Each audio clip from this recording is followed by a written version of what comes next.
I'm really grateful to be able to present this concept to you today because it's something that I've been sharing with my clients for years, and it really is something that I find that we always want to try to do things by ourselves, but we really do have people that can support us along the way.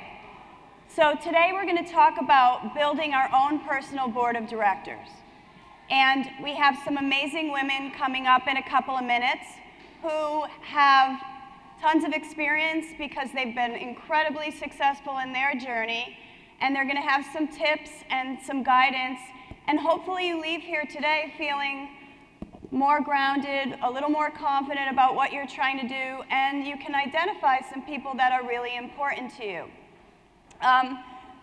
The reason why this came up for me is I was having lunch in New York one day with a photographer friend of mine, and we were sitting there, we were talking about all the things we want to do. Like we had books to write, we had things we wanted to do, and just not enough time in the day, right? We all have things that we want to get to.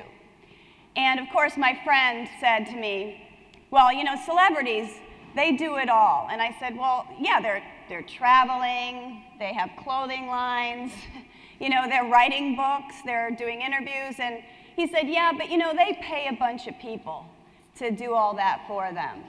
And I said, you know, okay, they do, but they also have people in their life that care about them and that want to see them be successful.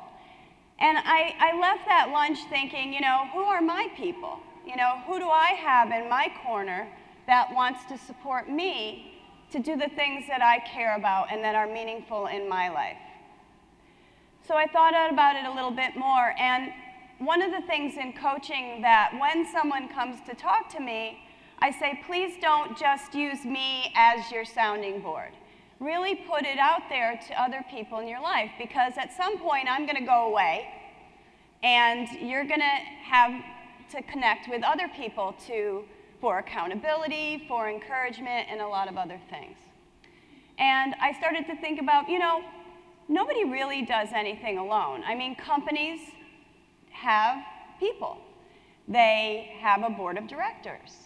They have executive management teams, right? They have ad agencies to help them with their brand.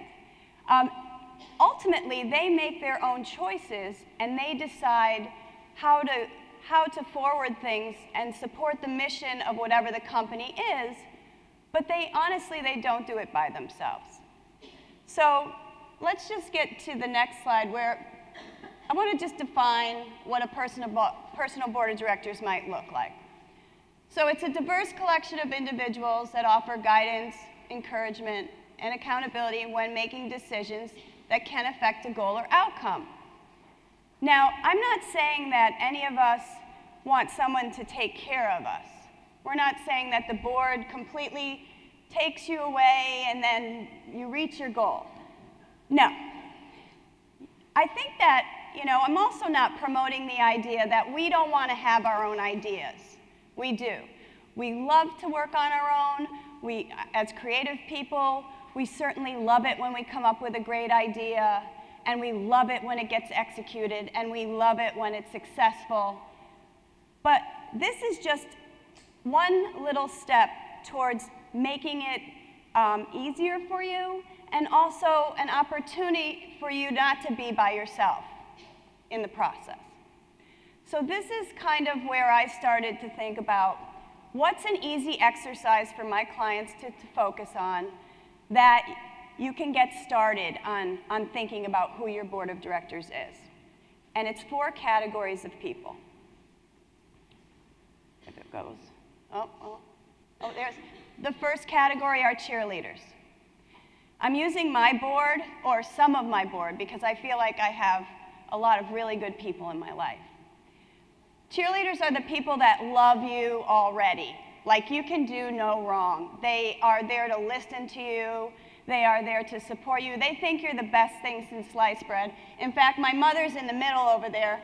And let me tell you, I had children so that she would stop talking about me to other people. You know? So, my brother's there. I have great people there that I know I can turn to if I need an ear and they want my success. The second group of people are experts. Who are those people that have an expertise that you could tap into, that you might be able to get some answers to some questions that you have in a piece that's missing in your process? Now, in this case, experts can be somebody you pay, if you needed a website built, if you need certain things. But experts are there because you could spend a lot of time working on something, and if you could just go to this person, it might just cut to the chase and you can get moving a little more quickly. The third group are connectors. Connectors are people that when you're talking to them, they're already thinking about what you could do, or who they know, or how you can do it. So the way you communicate with a connector, they are so excited to be able to tell you somebody they know. Oh, I know this person, they can help you, and oh, what about this? Have you thought about that? And so they're a great group of people, and when you can identify those people, they can be instrumental in helping you move your goal forward quickly. And the last category of people are leaders. These are people you admire or have had some success. Now, success could be CEO, or a success could be launching a local program in your hometown that was really supportive of the community. It could be somebody that had a dream, wanted to get it done, and then saw it be successful. And they can be inspirational for us, and they can also give us some tips so that we don't always have to start from ground zero or reinvent the wheel in some cases. So this is a very simple way, and you know what, I would have to say that most of the people on this board can fit in other slots too. They could be, my husband, for example, he could be on all four. And my son Gray, who's on the corner, he's an amazing leader and he's 14. So let's talk a little bit about how to build this board. When you're building your board, you want your board to be diverse. You want more than one perspective. You don't want to be too slanted in one direction or the other. You want a male perspective, you want a female perspective. You want to have not just advertising people, but people from other areas of your life. Lawyers, financial background, like whatever your goal is or you're focused on, you want to have different ideas coming through. It's, as a 14-year-old could be on your board, could have some really good advice for you or give you in a perspective that you never thought of. I mean, think how many times you think of looking through the eyes of a child and they say things that just sort of surprise you and they're like, wow, that makes so much sense. I might do it that way. The next thing is that your board, when you're creating it, can be formal, or very informal. I say this because I had one client who was starting a new import-export business, and she actually used the 4 categories when she was thinking about who she wanted to have formally on her board and how she wanted to communicate to these people and set up contracts. And, but it was a very good starting point for her, and she loved the idea. You can also use it informally, where maybe you're at a point in your process where you're stuck, and you go to your board and you think, who do I know that might be able to help me with this specific thing? So it could be something you can use on the fly, but it is somebody that you feel like you could approach and they might be able to offer value and support.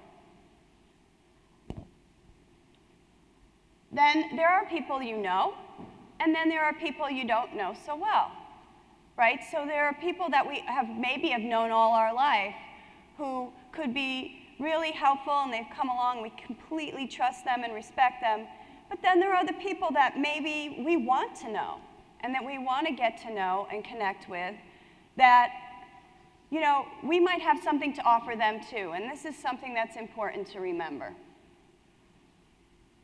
So then there are people that, like I said, we know now.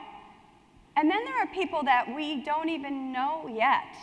But if we think about our goal as the end point, who will we be spending our time with when we've reached our goal? So sometimes it's important to think about who those people are that we want to spend our time with next. And if you think about friendships even in the smallest of ways, you know, we have had friends in certain points of our life, and maybe we don't get to see them all the time, but they were important for whatever time that we had with them. So it's important to remember that in your board, it's sort of a living thing. It sort of evolves and changes. The last part to this is it's pay, barter, or ask.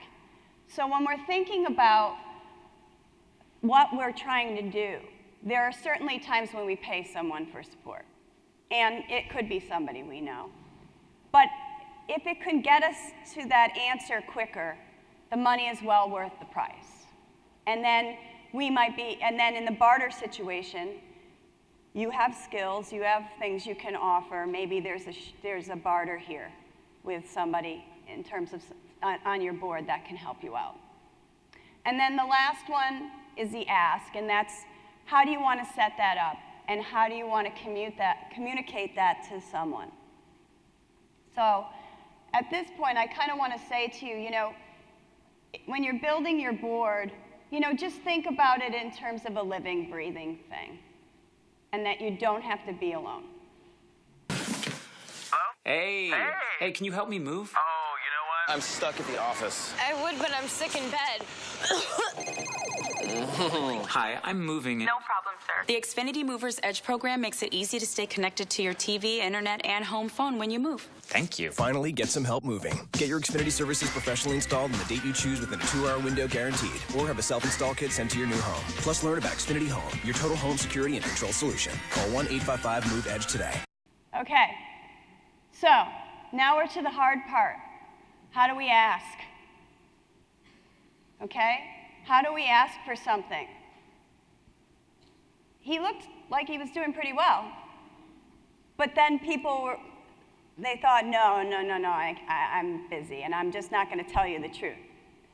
So when it comes to the ask, this can be a hard part for any of us. I want to just talk about that for a minute. How many people in this audience are comfortable with asking for support? Raise your hand. Great. That's really nice to see. Good for you, ladies and men. Great. How many people here would help someone or support someone else with something they need? Okay.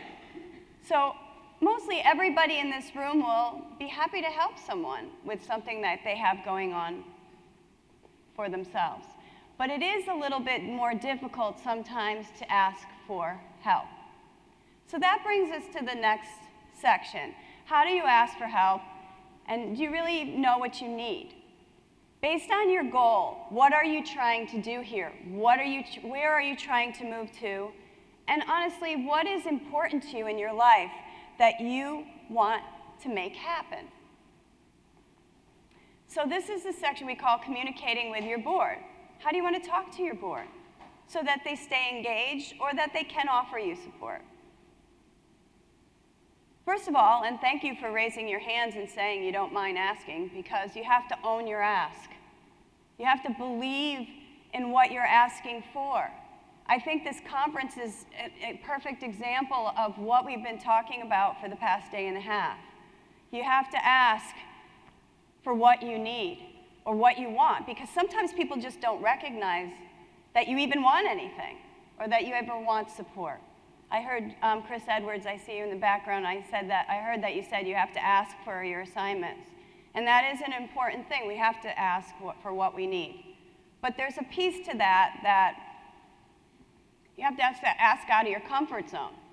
So you may be able to ask maybe you're comfortable asking your cheerleaders for things, but you're not so comfortable talking to leaders, and maybe you're not so comfortable talking to experts, or wherever that lies. And I think it's just important to put yourself out there. If this idea or something in your life is important to you, you have to put yourself out there. Now here's the tricky part. in that commercial, the guy, he started off, he looked like he owned his ask. Hey, can you help me move? Ask outside your comfort zone, like, you know, look, I'm going to call all of my friends. And then he was not specific, right? He said, can you help me move? That sounded big, okay? He didn't really say what it looked like. It's important to talk to people about what you need so that connector who's thinking about who they know and how you could do it, you can zero in on that and get the support you need for that specific thing. And the good news is it's not hard for that person to support you. So be as specific as you can. If you say, hi, Anna, I would like to understand, can you talk to me about strategy? Okay, well that's a long time, that's a big thing to talk about. But if someone asks you a specific question about strategy, like then you don't mind answering. It could take 10 minutes to answer. You just have to be specific about what that is. Make it a step, not a fix. You're always in forward motion. You have a goal. You have steps you're trying to create traction on. And the interesting part is that you have to demonstrate that you're moving forward and you're not asking someone to fix you. No one, even if someone had time to fix you, it would take, you know, even if somebody wanted to fix you, I should say, they might not have the time to do what you are asking of them. So if you kind of say, you know, hey, I'm working on this process and I'm at a little sticking point. There's a little piece to this that I'm missing and I've been working on that, but if I could solve this, would you happen to know anything about this specific thing? People will be like, oh, sure, I know, just how about that? So you have to keep it simple. And I think that also has something to be considered in emailing. You know, hey, how you doing? Can we get in touch, have some coffee? You know, great, but it's going to go to the wayside if there's not any specific reason sometimes, because we all know that emails are just incredibly tedious and hard to go through. I mean, you could spend your whole day working on emails. So try to make it a step and not a fix. And I think this is the last piece. If you are asking out of your comfort zone a little bit, and there's someone that you really want to talk to, whether it's an expert, a connector, or a leader. I think the cheerleaders are pretty good at this, but understand what they do, understand why you value them and why you respect them, and make sure they hear that from you. You know, if you get a LinkedIn connection and they're like, hey, saw you, wonder if you could get me a job at Deutsch, New York, you're like, okay, well, I don't know you, number one, and you didn't even say I love your work, or there was no discussion around what I do, and you just want me to get you a job. You know, that might be not the best way to take it. And maybe that's an extreme, but it is something to consider and how you're going to ask.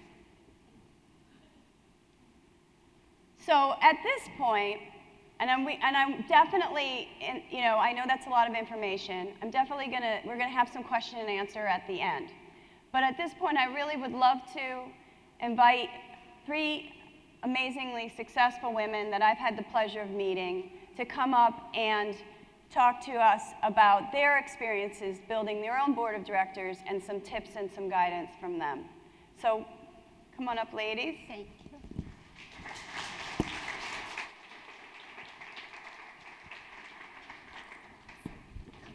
We're going to start. I am in the middle. You're in the middle? Okay. So I just want to formally introduce them to you and read from the script because I think they deserve a lovely introduction. First, there's Difebo. She's the president and CEO of Deutsch, New York.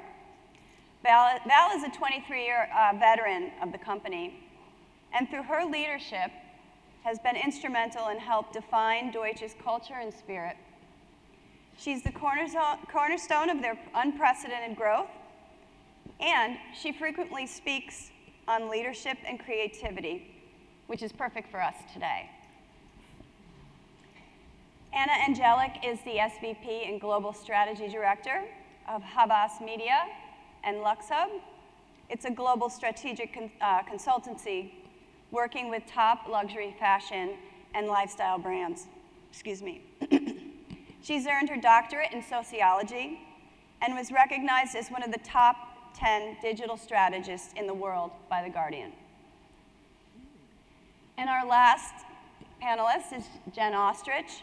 She's the founder and president of Ostrich Coaching and Consulting, where she helps leaders and brands define their authentic selves so their vision and reality become one. Jen is a certified leadership and transitional coach, and prior to this coaching, she spent 14 years in the advertising industry as an account management and brand development. So welcome, ladies. Thanks, Elaine. How does this resonate for you in your life? And have you always reached out to others, or have you opted to do things on your own? You want me to start? I'm happy to. That'd be great. I've always reached out to others. I think it's really important to understand that you're better when you magnify your impact, and that means getting diverse inputs on things that you're doing. So for me, my board of directors has changed a lot over the years, but I've always reached out and asked for advice. And I think recognizing I'm not the smartest person in the room is probably the way that I say, okay, how can someone else help me? And it's really guided a lot of who I am today. So I've always done that. That's great. That's great to hear. How about you, Anna? I haven't. I think I'm very headstrong, so that's why, and I mean, like, I had such a non-traditional path. I came from Belgrade, Serbia to do my master's and then my PhD, and in my last year of taking PhD courses, I remember I wanted to work at AKQA. I wanted to do my field research and wanted to be a strategist. And I called Lars Basholm, who was creative director there. I called him for 3 months straight until he picked up the phone. 3 months straight. I remember I was in a business school library and I was calling, and he's busy, call later, call tomorrow, call next week. And I kept calling. And he answered the phone and I got the meeting and I got the job. So it was just like getting you know? So, of course, that changed over time as I wisened up and, you know, I mean, not wisened up, but like I always like, if I set mind to something, I just go after it. And recently I do validate my thinking with my mentors, with my former bosses, and so, but I don't know if I have a boredom, you know, because I just follow my own path. I'm so confident that that's something that I want, even if like 6 months later it turns out that it's not really like the, you know, like that. But I'm so kind of like stubborn in that way. Maybe I should have a board of directors. All right, yeah, maybe it's time. Now that I think about it. No, that's great to know. That's great. I can relate a lot to what you're saying, Anna, because I think that was my path when I was in advertising. I felt like I was surrounded by people that, even if it was just my boss and my boss's boss, like I knew the ladder I was climbing, and it was very clear to me, so I was very headstrong, independent. Yeah. And then I decided to switch careers in my early 30s and do something completely different. I mean, carry the leadership aspect over into coaching. I had to go back to school, I had to learn all new skills, and then I had to launch a business, and then I had to figure out how to grow the business. And I'm like, wow, I need to talk to some experts and connectors and some people that can cheerlead me and give me a lot of empathy and support, because it was, you know, it wasn't easy. So I've come to learn how to ask, which is why this session resonates for me so much, because it wasn't natural to who I was in the beginning. I didn't think I needed to, and then I realized I really needed to. That's great. So, can you remember a time when maybe you did ask for advice and it was the right move for you? Do you remember any specific situation where you just, you know? Yeah, I was interviewing with McKinsey last fall, and I asked, and I was like, oh, I don't know how this sounds, you know? This seems so bad, you know, not so digital, and, you know. And I called my mentor, and she was like, wow, you sound very exciting. And that was all she needed to say, I suppose. So, yeah. That's great. So, and Val, in your experience, do you find that one of those asks stood out to you as something that was incredibly celebratory for you, that, you know, in your... So I'd like to talk about money. Okay, let's talk about money.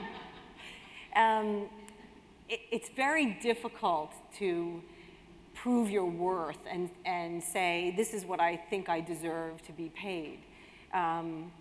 I find that that's a very difficult thing to do for most people, and I say that because a lot of people have to come in and do that with me now. So I see the concern and the you know, the look on their face, and they, well, I did this, and I kind of, so in my experience, when I've thought that I was worth a certain value, but I wasn't being compensated the way I thought I would be, I would go and ask people, what argument do you have to make to get people to listen, number one, to think of the way you think you're valuable and the way they think that you should be valuable to the company. Okay. And I've had to do that a few times, actually. And I find that the people who have helped me to say, frame this thing this way, think about how the company would be with you not here. Those kinds of things have helped me go in strong for the ask. Like Anna and Jen, I'm very headstrong too. And I think you have to build up a lot of courage when, you know, even when you get all that advice, sometimes the first answer you get is no.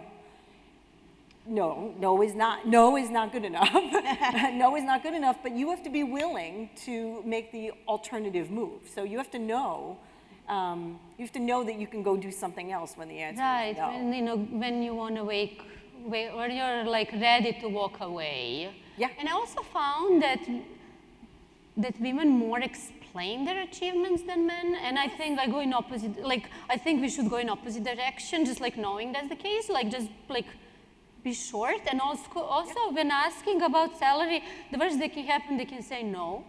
So better is to ask for whatever you want, and then be ready to walk away. And I mean that sounds scary, but it is scary. I know, but don't you want to put yourself in a situation that are scary? It is scary. Like you want to see what happens. I agree. Especially when you're going in, you're thinking, this could be it. This could be, if it's no, and I have to be willing to say I'm out, then you have to be out. You know, it is scary. Yeah. But if you don't do it, what do you have to gain? And I feel like the best asks are the ones when you're vulnerable, because there's something big at play. And if you're willing to be courageous and put it out there and ask in whatever capacity, and you get that back, that is going to feel like the biggest personal win of your life. Right, but don't over-explain and over-promote yourself. Why? Yeah. You know? Well, I think that's a good point, and actually, we'll just say that this is the board of the directors that you should be listening to about money today and asking for your price. And I think that's important because in an agency, oftentimes, you know, who can you talk to within the constructs of your office? And this is something that we were talking to earlier, you know, before we came up. You know, let's talk about that for a minute, because I think that who we approach on the outside, who do those people look like? And who we approach internally, how can that look? And what would you suggest internally to, you know, as a comfort zone that people can talk to other people about things?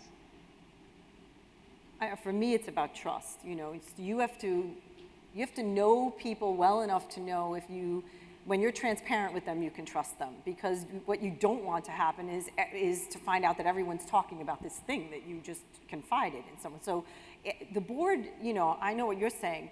You don't have a big board because it's very hard to have a big board. I don't have a big board of directors either. You know, I think about individuals I want to call. And you have to trust them so that they don't go around talking about what you're talking about. It's very difficult to talk to someone inside of an agency about money. You really want to talk to, I have an expert, a client friend of mine. I wouldn't really call her a friend, but I'd call her, she's been a great colleague for many years. And I don't ask her often, but I do email her and I say, I need your advice. I'll take 15 minutes of your time. You know that you'll be helping me, and if you need me, I can help you. And she's like, when do you want to talk? Tomorrow? Today? When do you want to talk? But I don't do it often, right? Which is why I get the response. And I think going outside for me and say, and by the way, when I call, I don't say, what should I do? Right. I say, here's the situation I'm in. Here are the 2 ways I thought about handling it. do you think those are good, or what do you think? And then she might add, oh, by the way, have you thought about this? And that helps me. That's a perfect example of moving forward, showing that you're taking action, and I'm not asking you to fix me. I know what I'm doing over here. I have my, and I'm looking for a piece that's missing in my process. Jen, in your transition, do you feel like it was easy to go and talk to other people, or what was your experience? I don't think it was easy because it wasn't totally natural to who I was at the time. So what I've come to learn and pay really close attention to is who do I feel safe asking?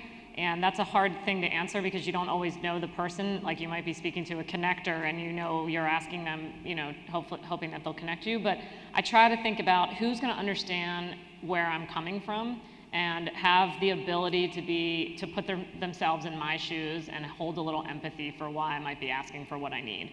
I've had the experience of asking for something that I need from people that don't have that ability, and it's met with a very different response. It's not that they're not willing or willing, but I feel differently about the ask. So I've come to learn the people that have either continued to offer or have just, perfect strangers on LinkedIn that have agreed to listen to my spiel about coaching from an agency, and then by the end of the conversation, they're inviting me to do a lunch and learn in front of the entire HR community. And I would have never thought that person would have been a connector for me, but we had a really nice rapport, and that felt risky in the beginning to talk to someone that I didn't know, but now is someone that really has connected me. So paying attention to who those people are along the way, and kind of building your board as you go, and recognizing that sometimes the least expected places can be the places where you get the most help. So not being afraid to go a little broader than your inner circle. Yeah, and I have a question. Since you're speaking specifically about within agencies, I find it very hard to to build that sort of trust. Is this just my experience, or because I have a feeling in agencies everyone has an agenda, and you have to first deal with that, and then they don't Yeah. You know what I mean? I don't go to HR. HR knows where their bread is buttered. So it's not you. So in all honesty, it's not easy to find. I was lucky, but also not lucky to have my bosses who were mentors or not. And they were more discreet than others, and they would not. It's just in that flow of communication, I feel that because it's between informal and formal communication, it's sort of hard to formalize it or to create sort of trust that it needs around. I guess for me, the thing that connects me to people that are inside the agency is if they recognize that their success is your success and vice versa. And so whether it's HR or I have some people that I talk to that are deep in the agency that I know I can trust, and they're not anywhere near my level, nowhere near. But I talk to them and they tell me what's happening down here, and then I say, okay, I got it. I can make better decisions for the company this way, and then they know that a better company means they'll do better. And it's not because they told me, it's because all boats go up, Right. So what if you are starting up, some of those people, they're oh, I'm going to go to my boss and I'm going to say what struggles I have or something like that, and how I would like to be managed. That can backfire as much as it can't, So it's what would be advice for building trust in that situation? But you're not the CEO. I think it can be similar where it's shared purpose or shared vision. Right. So when you're starting out, consulting your peers, have you had to ask for a raise yet? How did you go about it? What's the pathway? Who's the best person to ask? Maybe it's not. They go to a boss and it's oh, she wants a raise, Yeah, or just. That's not necessarily packaged in a benevolent way, Sure. I'm not saying oh, agencies are awful. It's harder to navigate, I think. And I think you have to be realistic about and understanding your culture. It's really important to understand the culture of the agency, and I think you also have to, again, understand what you're trying to do. What part of this, if you're working for a company that has a specific mission, you are part of that mission, and there is a part you're playing within that structure. If your individual goals are not aligned with company goals, that's different. Exactly. But if you are trying to You know, if you're trying to navigate a path for yourself, it wouldn't always be a conversation internally, right? I mean, it would be with people you know on the outside, and maybe they don't have a connection to the agency, you know? Yeah. Well, I'm sorry, go ahead. You know, I think when you're very junior and you're first starting, it's very hard because you're trying to get experience, right? And you're trying to, but if you prove yourself and your boss is taking credit for your work and not promoting you, then you're not working for the right person because you're not, that is not what a successful company looks like. You know, I'm successful if I'm saying, Felicia's doing a great job, Vonda's doing a great job, Sarah's doing a great job. If they're doing a great job, and I know they are, then, and I'm not talking about when I'm the CEO. I've had a lot of jobs before I was the CEO. So, you know, if I'm promoting the people who work for me and saying, this person kicked butt on that presentation and they're the reason why this is great, then they're gonna get the raise. Exactly. But at the last minute, I can't be saying, well, oh, you know, they did a great job, but I took all the credit for all their work. No one's gonna give them that raise. So I think that there's an important part to this, and there's a level of self-confidence that has to come about owning who you are and what you want to do. I mean, it is very hard, and it's easier said than done. But again, defining who you are as a person and owning that authentic self about what your vision of your own success is, and there are always going to be environmental challenges. It's how we control or at least acknowledge the things that are going on within our own thought process that supports you to be a strong, you know, you a strong advocate, you a strong leader, you're a strong mentor and coach, and be able to express yourself. I think it's important to learn to express yourself in whatever stage you're in your life and believing in what you're trying to do.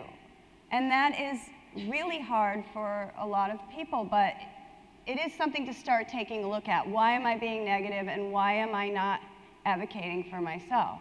Now, a board can be supportive at those times. You can go to your cheerleaders, you can talk it out, you can go. So internally, yes, there are challenges in talking to people, right? There are challenges at certain levels. It does become a choice, though, how you want to deal with that yourself. I mean, ultimately. And it just reminded me that, like, even if your own department, there is no, maybe in some other department there will be. Right.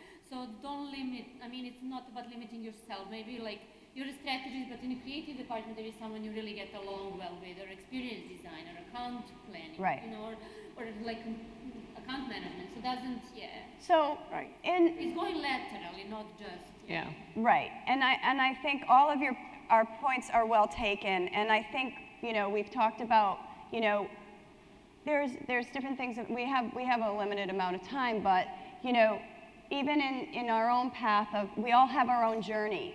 So you know, you might have, as Anna was talking about earlier, a non-traditional path, or you might be on a track and you have a certain track, as in advertising, as you were talking about. You know, I had my path, that's what I was doing. And sometimes, you know, you veer off of that path. But I think at certain points it's important to stay grounded and take a weather check. What am I trying to do here? Where am I in my life? And having people around you to maybe help you identify that or support you along the way can be instrumental in getting to where you want to go. So I know that we want to try to do a couple of things here and make sure we have room for questions.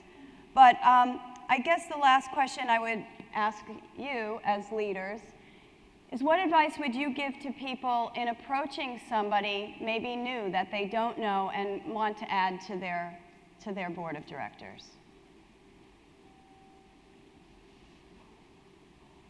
Someone new. Someone new, maybe they don't know well? Right. Well, as I said, I mean, the worst thing that can happen is for them to say no. And the second thing is, it's not all about you, it's something about them as well. So make it an exchange, really. So how you can help them offer something that you have. And everyone needs something. So I would say... Great. Find that thing, right? But it's about exchange, really. Yeah. Yeah. Yeah. So I think that's a great point. Anything else you can think of that would... I'd say in almost any situation you should do this, but certainly when it's an ask and certainly when it's someone you don't know, try to put yourself in their shoes and just run your ask through that filter and let that inform how you ask.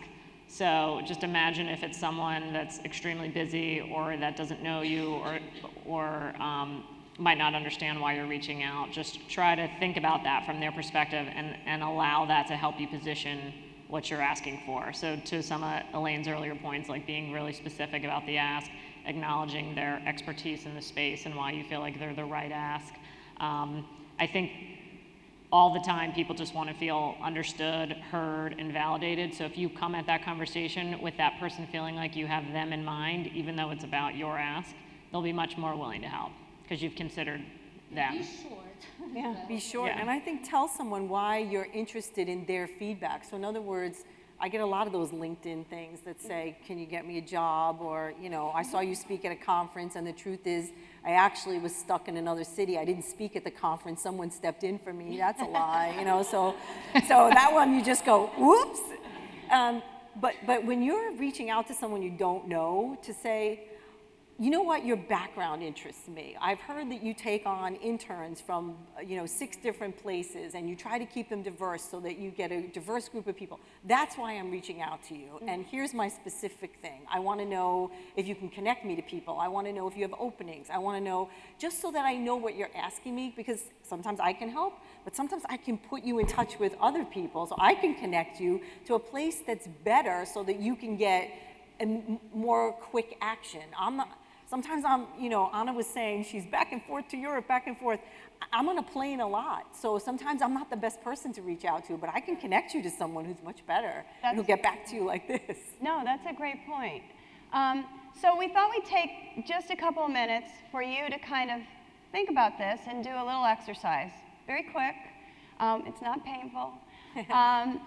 But we want you to think about what it is that you're trying to accomplish right now, and what would be really helpful for you to ask for today to get you to that next place quickly and, I won't say easily, but get you there. So I was hoping that maybe each of you could pair up and just turn to your neighbor and do an ask. I already know. Ask for the thing you want to do, and then the other person do the same thing. And this is what I want you to remember. I want you to own your ask. Ask outside of your comfort zone. Don't make it easy so they can completely answer it in 2 seconds, right? Give yourself some, like, what do you really need right now today? Like, if you leave today, what do you need in your life that could be really supportive?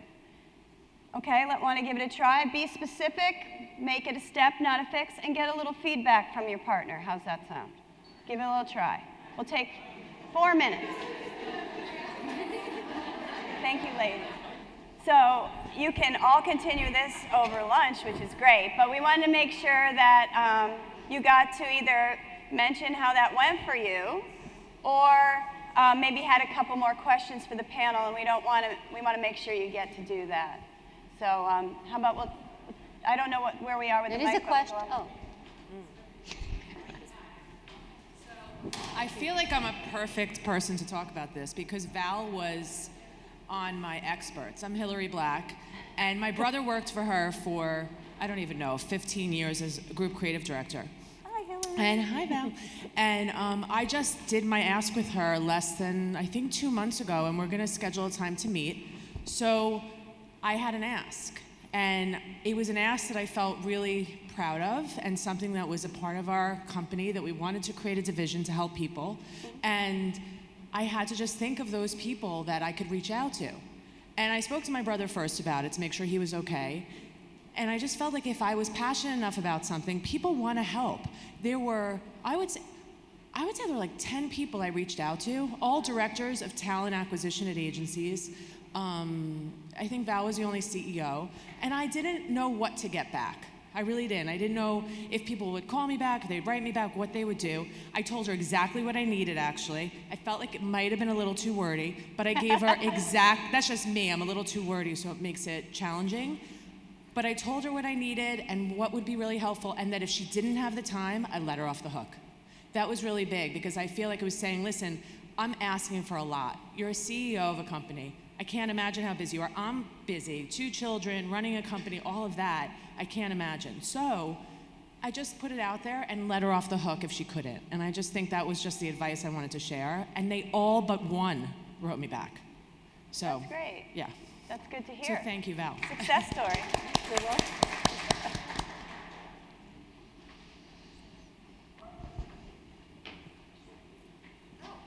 Me. My name is Lauren Schwartz. I have a production company on the West Coast.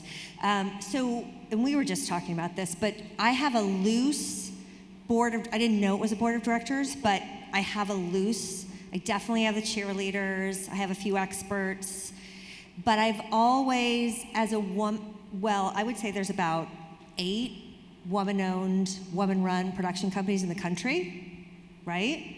Gotcha. I'm one of them. So what I sort of lack is like, well, this is a 2-pronged question. I sort of lack a mentor because there's just not that many who have come before me. That's number 1. And number 2 is, my question for you is like, how dialed in do you get this board? Like, do they know you're their board? Like, they're your board? Yeah. Do you like reach out ahead of time and go, I might be calling you in like the next year because you're like, yeah, you're like my expert part of the board. Like, how loose or tight is that? What do they know? I think it's, the formal to the informal.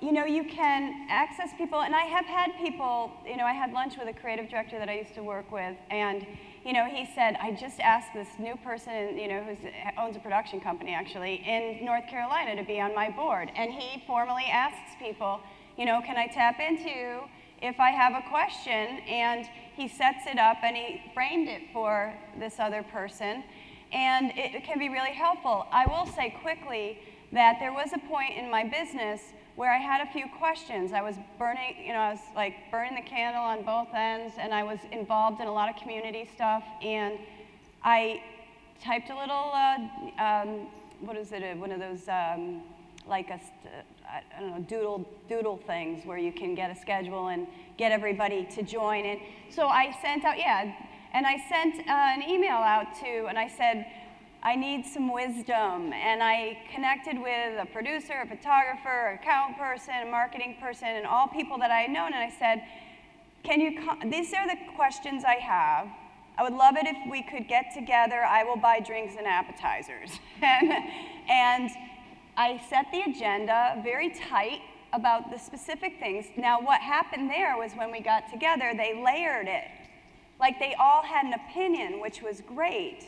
And when I got done, I still decided what I wanted to do, but they all asked me questions and they built on their own suggestions, which was really wonderful. So that was like a really wonderful board experience. So it can be very formal where you ask someone to speak, can I call you monthly, or can I contact you if I need you, and then have those standard people. But you can also, if you're at a point where you do, just think about the people you already know, or that could be really helpful. I mean, a couple of people on my expert section, they were actually people I paid initially, and then we became friends and we worked out situations.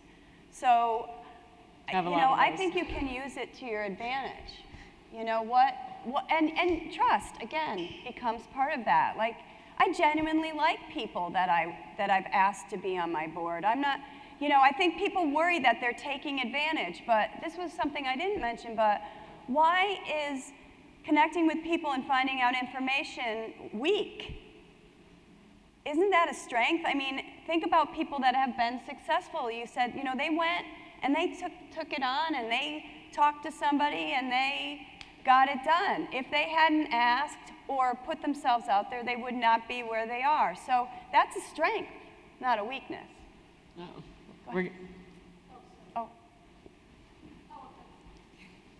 I think the thing to remember is, first of all, not to be afraid to ask, because people are flattered to be asked advice. It's very rare that I've asked, unless it's a total stranger and it's an email that comes out of the, out of air, but no one's going to go, hey, President Obama, listen, I've always wondered about my neighborhood. Now, but maybe you could. But the thing is, if you ask, you really want the information. I mean, we're a pretty friendly organization, and we like talking, and we like being heard. So just ask, and you'd be surprised how many people will say yes. Yeah. There is one behind you. Okay. I've two-part question, one-part advice, shaken over lemon. First part is about the ask. I wanted to ask all four of you, sort of what's your personal perspective on the ask being the first part of the conversation that you have? Because I find sometimes it's off-putting that the first, to I think your point about somebody just kind of randomly reaching out to you on LinkedIn where you have no context, you have no sense of who this person is as a person before they confront you with the ask. Whereas in some other situations, the ask might just cut to the quick, tell me what you need, and I can let you know if I provide it. So I wanted to get a perspective on how each of you wish to be approached, the ask first, or the ask comes later, after dinner. And then the second part of it, and this is the mix of question and advice, one of the things that I find as kind of using sort of business tactic in having these sorts of networks is volunteer management. How do you manage someone when they might not be fully available to commit to you fully? They might have this one task that they can offer their skills or expertise to. And the second part of that sort of advice is to use that as a practice in being able to circle back with somebody and appreciate them for the advice that they've given you. Say thank you, I know you went out of your way, so that the next time you ask, it's not another, okay, here this person goes again with that sort of ask. So again, to recap, the question is about how you guys prefer to be approached, the ask first or the ask last or secondary, and then about how you manage your volunteers. Because the people on your board are volunteers, unless you're paying them, but they're mostly volunteers. Thank you. My thought is kind of like advertising. You have to figure out how to say a message so it resonates with the consumer, and usually you do that through figuring out what the benefit to the consumer is and what you want the consumer to feel. So the ask for me is like less if it's first or second and more how am I wrapping that ask in a way that I think the other person can also either benefit from it or I'm letting them know why I really think it's important that it's them.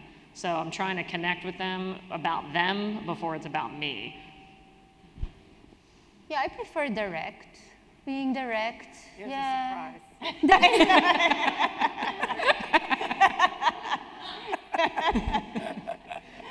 Well played, Val. I didn't mean it. It's great. Okay, next. That's so great. Right? I prefer that too. Yeah. You prefer direct? Yes. Yeah, because in interest of time and Right. interest like assessing, oh, can I help, can I not help, who can help? So it's much easier. Yeah. Right, and understand, there's got to be, in communication, you have to understand, really the context of why you're talking to this person. Why is this, so the setup is important. It doesn't have to be a dissertation, but you can talk about what you're doing and why they're valuable within the context of what you're trying to do and how that can work for you. Also think about, are you trying to do a one-off or are you building a relationship? Because I think if you're trying to build a relationship over time, that person might not be able to support you that first time around.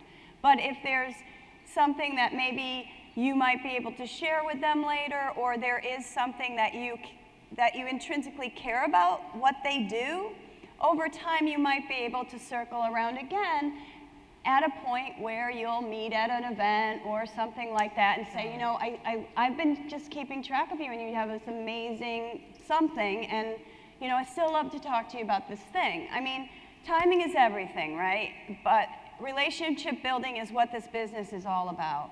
And respecting people and knowing that there could be a connection down the line. I can't tell you how many people that, even I played advertising softball in my day, and all the people that I played, that one of my leaders on here was David Angelo. And, you know, he was my shortstop, you know, and, you know, he and I are still really close friends, and I count on him for a lot of things because he's such a cool guy, and we get along so well, and he knows me, I know him. But now look where we are, and you don't know where these relationships will end up. You really don't. So I think that the second part of your question was how do you volunteering and volunteer management. That's not, I don't know. I try not to ask the same person over and over again for everything. So if someone helps me with advice about, we redid our office space, and I tap into someone that I know can add value there, it's a friend of mine in that industry, then I call him for that. And I thank him and I tell him the outcome and I say, this is where we ended up, so he knows that I took it as advice, and some of it worked and some of it didn't, but that's a good thing. But then I don't ask him for everything. I don't want him to think he's my, like, you know, savior. That he's fixing you. He can't.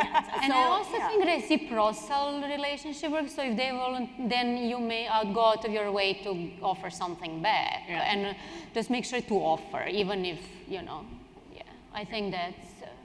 Yeah, we're relationship building. We're a community. Yeah. Anyway, is there anybody else have another question? Yeah. I'll just shout it. Who keeps you accountable? Like, who's that person for you who reminds you who your character is and what you should do in those hard situations? Great question. Yeah, my husband. He doesn't take any shit. So yeah, I'm sorry. No, you're fine. Was it bad? Because you're like.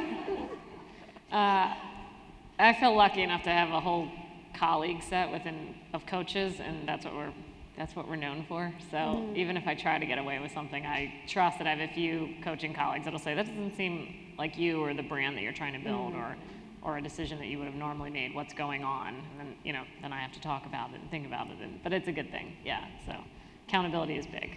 Yeah. How about you, Beth? I look back at myself for that. I know that sounds really weird, but sometimes I get advice that doesn't sound like me or feel like me, and that's when I go off-brand. That's not doesn't mean that I listen to his advice, but you know. Exactly. I mean, we ask, right? Yeah, I ask my husband too a lot, but at the end of the day, if I can't put my head on that pillow and say that's a decision that I own and I feel good about, and it matches up with who I am, then I don't do it, even if I've gotten the same advice from 5 different people. Yeah. So accountability is one of those things, right? Accountability is one of those things that you get from the people that, you know, I have other business owners that sometimes they'll be like, hey, Elaine, did you do the same? Like, I did. Or I'll call someone and ask them to hold me accountable. If you want to make your dream a reality, you need to put it out there, you know? You have to say, I'm trying to do this, so someone else can circle back and say, hey, how's that going? Because it's so easy to hide.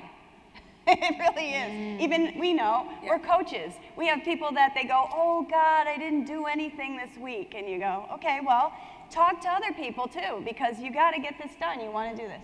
Anyway, we have to close, but thank you guys back there, because it was really helpful, and thank you all for coming. Thank you.